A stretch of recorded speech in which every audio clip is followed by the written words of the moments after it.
Hey, what's going on, everybody? So in this video series, I'm going to try to kill two birds with one stone. So as far as the Ask Gleez section, I got a question about the Singleback big, and basically this person wanted a scheme out of that formation.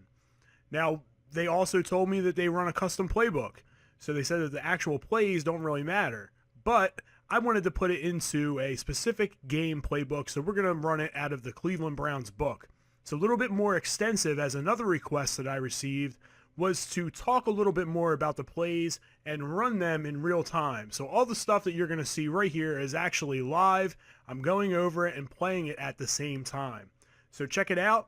Let me know how you like it. Leave a comment down in the comment section below. There will be multiple installments to this mini scheme, so make sure you check them out.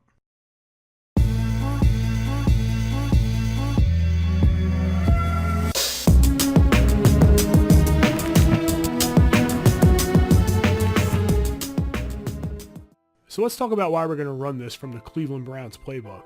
First off, the halfback blast is a very good run. It's not something I put in my audibles, but it is something that I will call from time to time.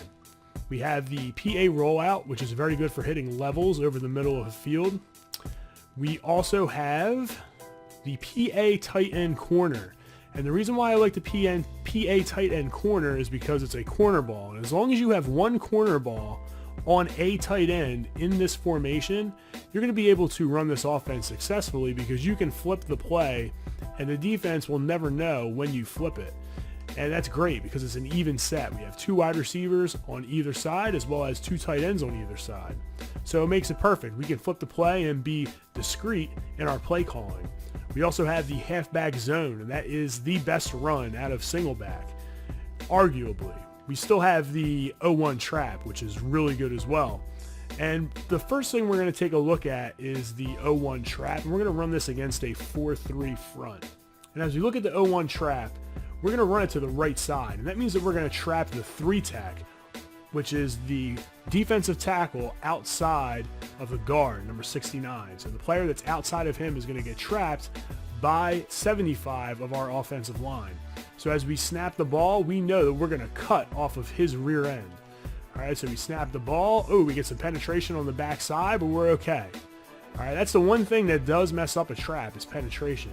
So we're going to run this again, and we're going to cut right off that guard's rear end. We got more penetration again. It looks like our center is getting whooped. He's getting whooped in there.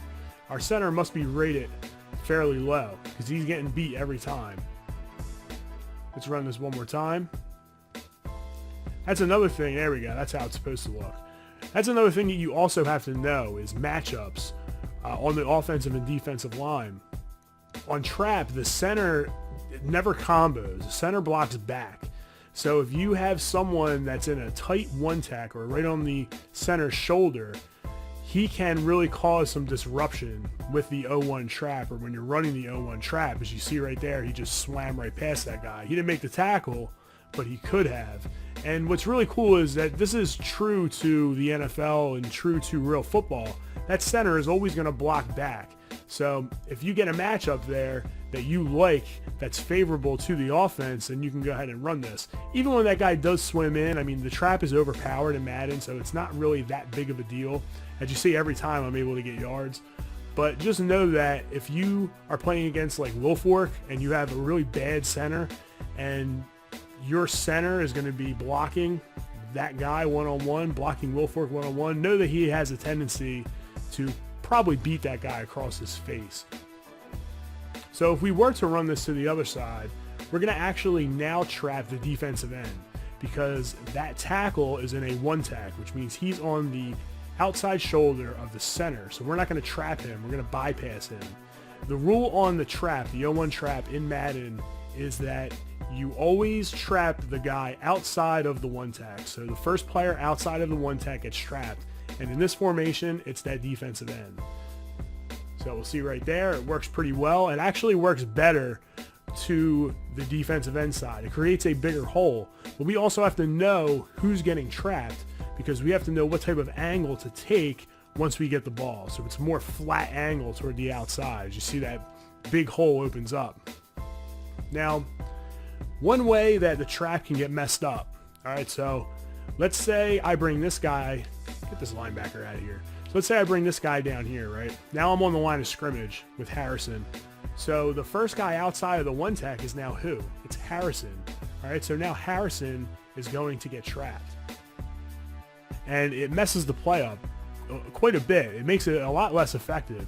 And playing defense against a trap, knowing that technique, putting a guy in position to cut the trap down or shorten it or force it inside, shorten the gap, shorten the hole, that's going to help as far as defense goes. I know I've gotten questions about that.